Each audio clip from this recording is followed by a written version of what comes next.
Hello students. Chapter 2 atmosphere. इसमें हम अब काफ़ी सारे क्वेश्चंस जो हैं हम क्वेश्चन नंबर 11 तक जो है हम कर चुके हैं। आज हम स्टार्ट करेंगे क्वेश्चन नंबर 12, 13 एंड 14।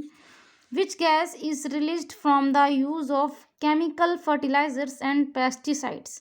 जब हम chemical fertiliser and pesticides use करते हैं, एग्रीकल्चर में जो यूज़ किया जाता है pesticides, fertilisers, chemical fertiliser, pesticides, इनमें से कौन सी गैस जो है वो रिलीज होती है। In what way does it affect the atmosphere, और किस तरीके से जो है हमारे एटमॉस्फेयर को जो है ये अफेक्ट करती है। सो देखिए, जो केमिकल फर्टिलाइजर एंड पेस्टिसाइड जो यूज़ करते हैं उनमें से nitrous oxide is released by the oceans and soils, but human activities such as biomass burning and use of fertilizers play a major role in it।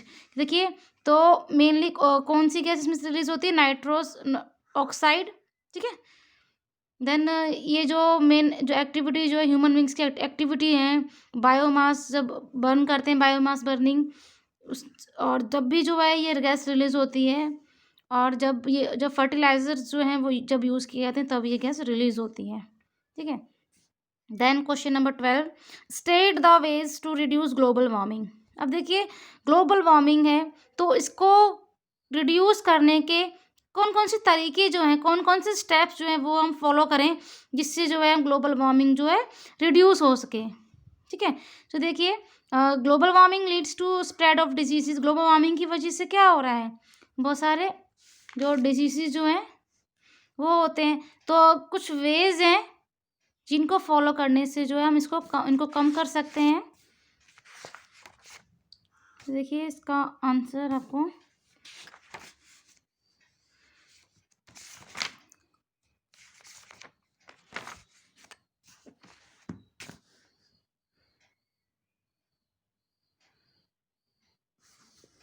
तो देखिए, कुछ ways है। Usage of alternative sources of energy such as wind, hydro electricity etcetera instead of carbon dioxide. देखिए, हम जो भी fossil fuels use कर रहे हैं, पेट्रोलियम है, कोल है, तो इनको बर्न करने से क्या होता है, बहुत सारी गैसेस जो होती हैं वो भी एटमॉस्फेयर में रिलीज होती हैं, और क्या होता है, टेम्परेचर भी जो है वो बहुत ज़्यादा बढ़ जाता है, ठीक है। तो फिर यही जो है टेम्परेचर इंक्रीज होता है तो इसकी वजह से सीरियस प्रॉब्लम्स हो जाती हैं, इकोलॉजिकल बैलेंस जो है वो डिस्टर्ब हो जाता है, और जितने भी लिविंग ऑर्गेनिज्म हैं अर्थ पे उन सबको अफेक्ट करते हैं, ठीक है।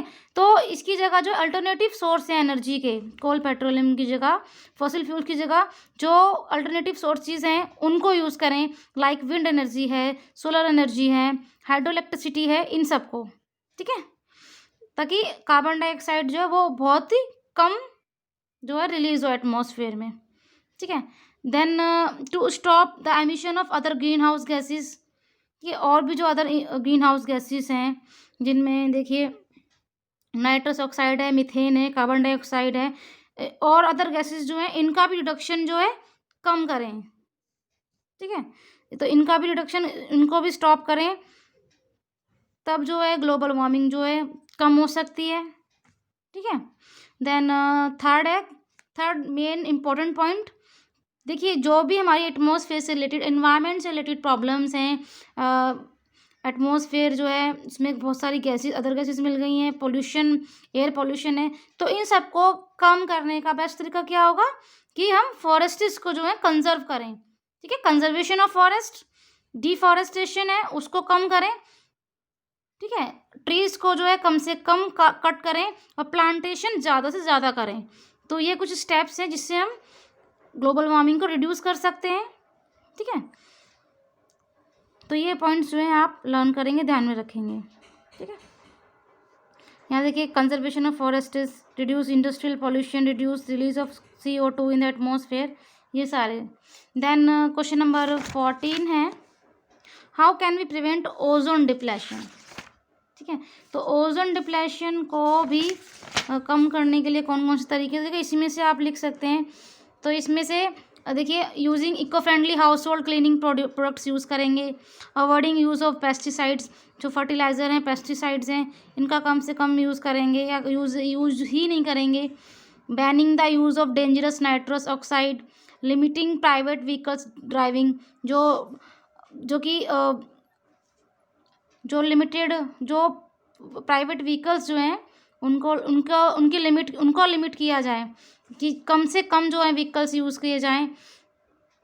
Developing stringent regulations for rocket launches, ठीक है। तो देखिए कि बहुत ज़्यादा जो डेवलप किए जाएं stringent regulation for rocket launches, जो भी स्पेस वगैरह जो भी मिसाइल्स वगैरह जो रॉकेट जो लॉन्च किए जाते हैं तो उनके जो रूल्स रेगुलेशन जो हैं उनको भी रेगुलेट किया जाए, ठीक है। क्योंकि उनके भी करने से मतलब कि बहुत सारी गैसेस जो है बहुत ज़्यादा एटमॉस्फेयर में रिलीज़ होती हैं, ठीक है।